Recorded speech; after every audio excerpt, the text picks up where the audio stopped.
Louis Cardinals 3, your Philadelphia Phillies 11.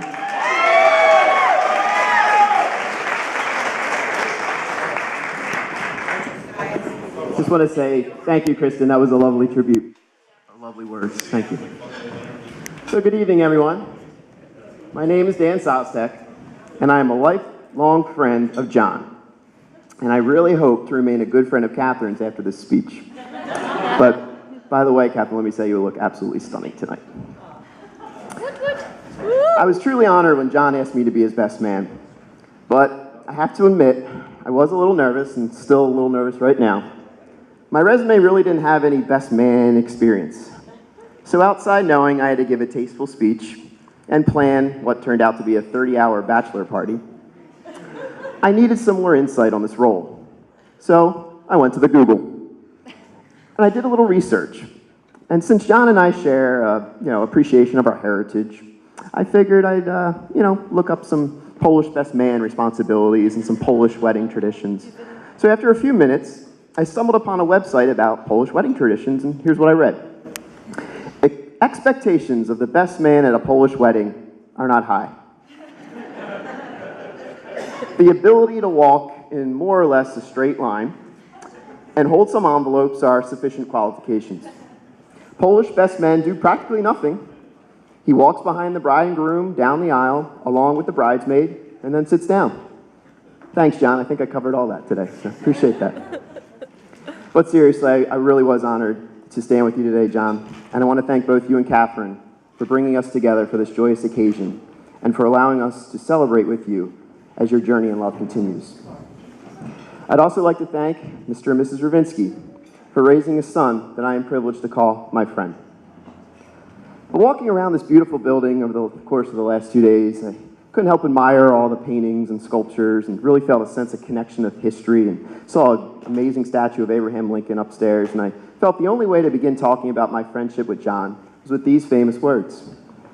87 years, plus about 1900, I met John Ravinsky Jr., or better known as Rove.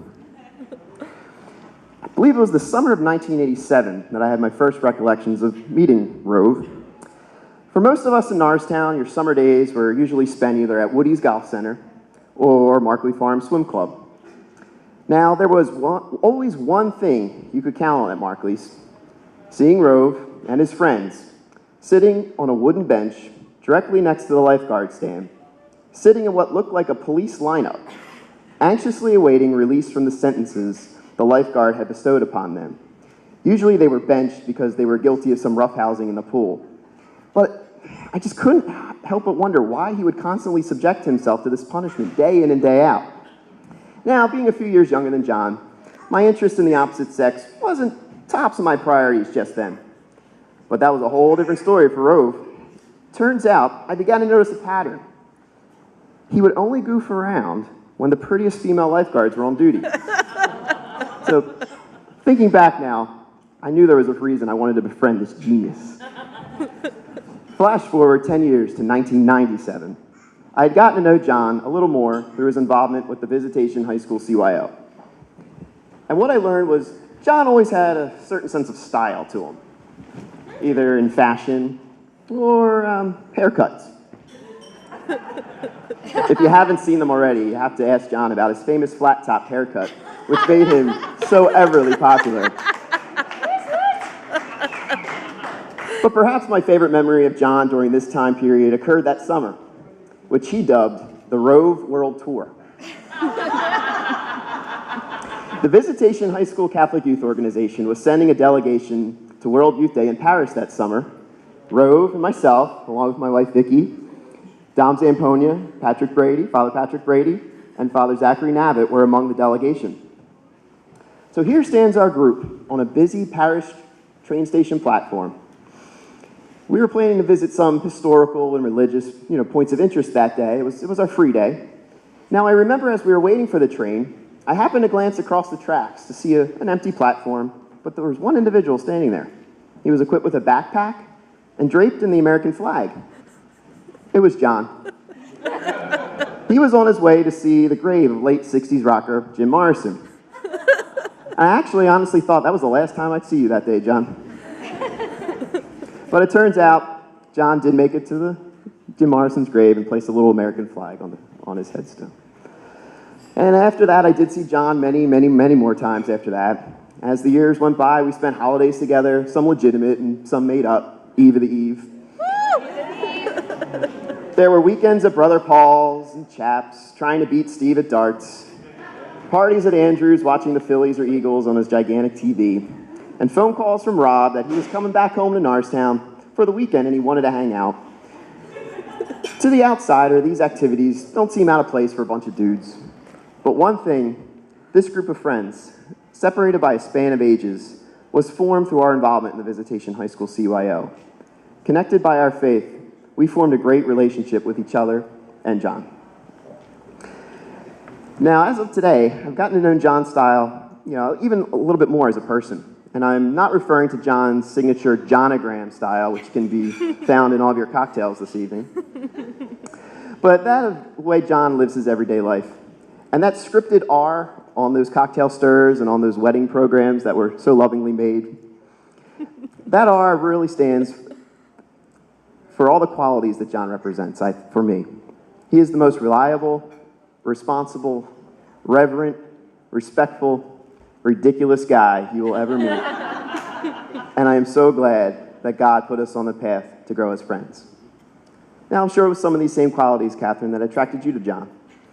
And I will say, John did a really nice job protecting you from our group of friends at the beginning of your relationship.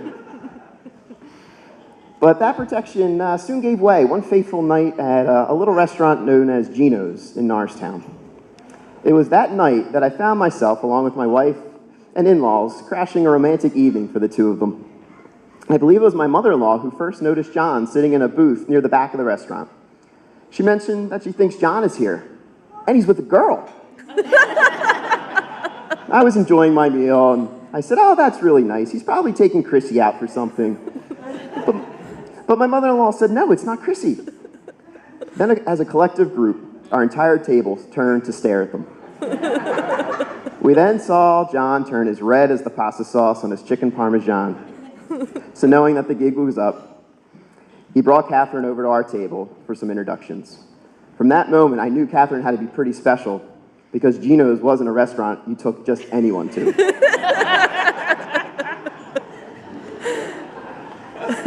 As their relationship grew, I got to know Catherine, and the more I learned, the more I thought she was perfect for John.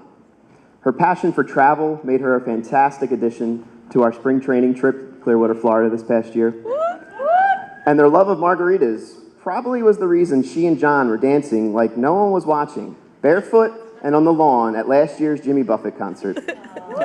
Hate to say it, guys, but some of us were watching, and there might even be pictures. But one of the things that impresses me the most about Catherine is her positive way of thinking. Whether it was a problem with service in a restaurant, or if something wasn't going according to plan, Catherine always saw a silver lining. I guess it's through the same positive attitude that she can actually see spending the rest of her life with John. So my research into best man speeches tells me that it's at this point I'm supposed to share something inspirational or some advice to the newlyweds. Well, as a happily married man of 8 years and counting, I can offer you both this. You can be right, or you can be happy. The sun will still rise, John, the next day, even if you let Catherine have her way.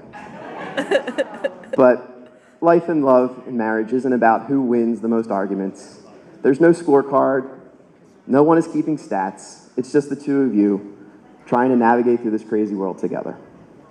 John, I'm extremely happy that you found the right person to live your life in love with.